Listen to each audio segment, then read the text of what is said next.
7h, bienvenue si vous nous rejoignez dans Week-end Première. L'actualité ce matin bouleversée par ce drame à Marseille. Un immeuble du centre-ville s'est effondré en plein milieu de la nuit. Les deux immeubles mitoyens sont très endommagés. De nombreux secouristes sont sur place. Il faut se préparer à une situation difficile. Voilà ce qu'a dit le maire de Marseille. Le bilan est pour l'heure inconnu. Un violent incendie complique la tâche des pompiers qui ne peuvent pas commencer les opérations de recherche. À l'origine du sinistre, une probable explosion, peut-être le gaz. Une déflagration a été entendue à des kilomètres à la ronde. Les riverains réveillés en pleine nuit sont sous le choc, encore hantés par les images et le souvenir du drame de la rue d'Aubagne il y a 5 ans. Le seul chiffre dont on dispose à 7h, 33 personnes sont impactées. 5 sont en urgence relative. Une école et une crèche ont été ouvertes pour prendre en charge les personnes évacuées. Une cellule psychologique va être mise en place.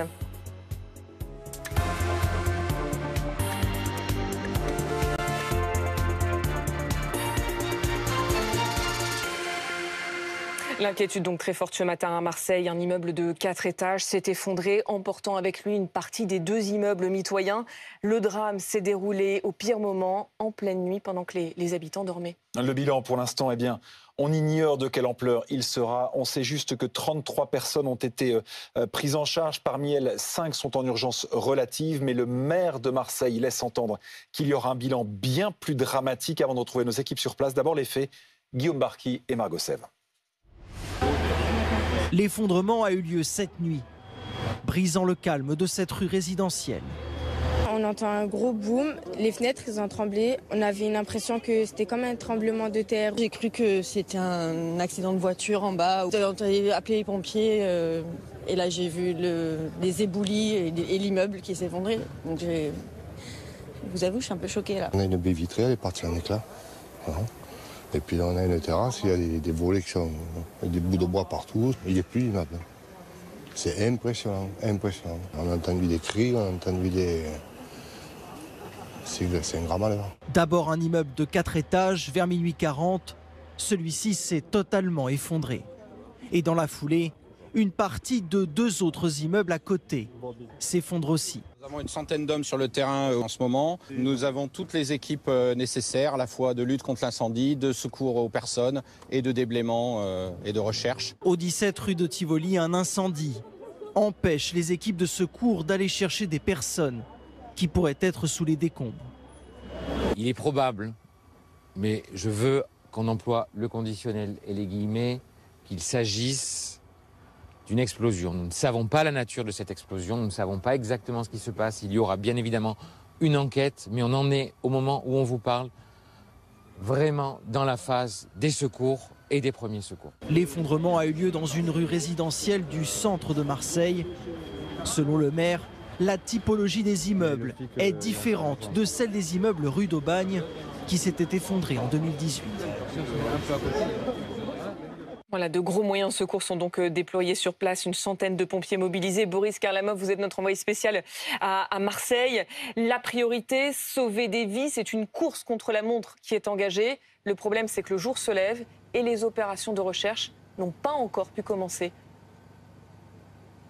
Effectivement, Perrine, avec un travail très compliqué pour ces marins-pompiers. Ils sont plus d'une centaine à s'être mobilisés depuis minuit 40, l'heure de cette explosion dans le 5e arrondissement de la cité phocéenne, avec, vous le voyez sur ces images de Margot Sèvres, encore un important dispositif de secours. Le périmètre, il a été bouclé. Alors, la difficulté, c'est que après cette explosion, eh bien, il y a un incendie qui s'est déclenché sous les décombres, sous les gravats, un incendie qui n'est toujours pas maîtrisé. Et cet incendie, en fait, eh bien, il complique ardemment la tâche des marins-pompiers puisque les équipes cynophiles ne peuvent toujours pas commencer à travailler, ne peuvent toujours pas commencer à rechercher d'éventuelles victimes sous les décombres. On ignore pour l'instant s'il y a des personnes. On sait qu'il y avait 4 étages dans cet immeuble du 5e arrondissement, 5 appartements.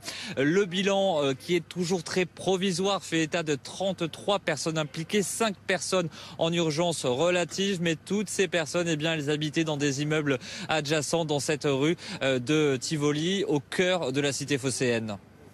Boris Karlamov, on a entendu les élus qui sont sur place, mais c'est Marseille, c'est aussi la solidarité marseillaise. Ça veut dire que les responsables associatifs sont aussi venus donner un coup de main. Et des responsables associatifs qui ont appris la nouvelle il y a quelques minutes. Je me trouve avec Kauter Ben Mohamed. Vous êtes présidente de l'association Marseille en colère. Vous avez vécu ce drame de la rue d'Aubagne, on le rappelle, en 2018. Un effondrement de cet immeuble, 8 personnes décédées. Tout d'abord, c'est quoi votre première réaction quand vous avez appris la terrible nouvelle ce matin? De l'effroi et de la colère, parce qu'effectivement, cet effondrement, même si les causes semblent différentes, puisqu'il semble y avoir eu une explosion, nous rappelle cet effondrement qui a entraîné lui aussi 2 immeubles dans sa chute. Et malheureusement, comme je l'ai dit, notre ville nous a appris, l'actualité de notre ville à pas être positive. Et cet immeuble était habité, il semblerait, par des familles. Et vu que 6 heures après, les fouilles n'ont pas commencé, on est très pessimiste, en fait, tout simplement, sur le sort de ces familles. Parce que c'est ça le plus inquiétant, c'est que les équipes cynophiles n'ont toujours pas pu commencer à rechercher d'éventuelles victimes. Pour l'instant, 5 personnes en urgence relative, des personnes qui habitaient à côté de cet immeuble, avec des immeubles qui menacent de s'effondrer. Là aussi, il y a un risque pour les marins-pompiers de Marseille. Il y a un risque pour les marins-pompiers de Marseille et pour tout le pâté de maison. Et je rappelle, pour les gens qui ne connaissent pas cette ville, que la rue de Tivoli se trouve à moins d'1 kilomètre de la rue d'Aubagne. Et ça, c'est extrêmement traumatisant pour les habitants aussi, qui sont encore chez eux, de revivre ça moins de 5 ans après. Cette ville est en péril à tellement de niveaux, et en particulier sur l'habitat. Et je suis extrêmement triste, extrêmement en colère, et j'ai limite une rage qui est en train de me consumer à l'intérieur, de savoir qu'il y a encore potentiellement des familles qui sont sous les décombres 5 ans après. Vous avez tenu à venir ici très rapidement ce matin? Si j'ai pas tenu, ça a été un instinct, comme quand ça s'est passé à la rue d'Aubagne. Enfin, je veux dire, c'est extrêmement grave d'être chez soi et d'avoir un immeuble qui s'effondre. C'est extrêmement grave, encore une fois, pour les concernés et pour les habitants. Et le premier réflexe, bien sûr, c'est d'être ici. Merci beaucoup madame, vous le voyez, l'émotion des Marseillais qui se réveillent, le jour se lève sur la cité phocéenne. Beaucoup de personnes ne sont toujours pas au courant du drame qui s'est noué cette nuit ici à Marseille. Oui, on voit le choc effectivement à Marseille. Merci Boris Karlamov avec Margot Sèvres. On reviendra vers vous dans un instant pour évoquer l'enquête, le choc, le traumatisme, parce que bien évidemment il y a ces images de la rue d'Aubagne qui reviennent, même si selon la mairie ces immeubles pour la majorité étaient en bon état contrairement à la rue d'Aubagne. Les témoignages de ces riverains qui ont été réveillés en plein milieu de la nuit par ce bruit, par cette explosion, sidérés quand ils ont découvert ce qu'il s'était passé.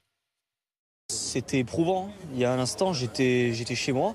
D'un coup, j'entends un gros boom. Je pensais que c'était quoi? C'était un balcon qui s'était écroulé sur une voiture. J'ai rien compris. Du coup, je vois une avalanche de personnes s'affoler dans la rue. Je vois ma petite sœur en bas. Et là, je me mets à courir, mais comme pas possible. Donc en fait, là, il s'agit d'une explosion.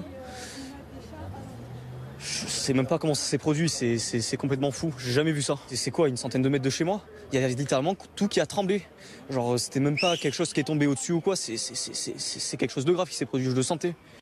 Voilà pour les réactions sur place et on entendra d'autres évidemment tout au long de la matinée sur BFM TV. Réaction politique depuis Paris du ministre de l'Intérieur, Gérald Darmanin, qui se rendra sur place ce matin. On va en parler dans un instant. Effondrement important d'un immeuble à Marseille, rue Tivoli. Les marins-pompiers sont pleinement mobilisés pour maîtriser l'incendie qui s'est propagé. Cet incendie qui complique tellement l'intervention des secours. Soutien aux forces de secours, dit le ministre de l'Intérieur, qui se rendra, Jérémy Trottin, sur place, qui n'est pas une surprise.